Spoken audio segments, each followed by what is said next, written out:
Today we're going to be making our third volcano today.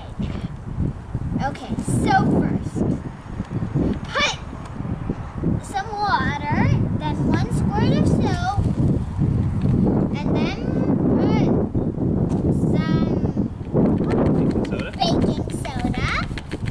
And what happens when baking soda mixes with vinegar? It erupts. So we're going to do the vinegar last.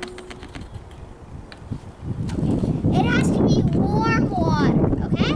And what's in the vinegar? You can put any kind of food coloring, but once you pour the vinegar in, run away. Good.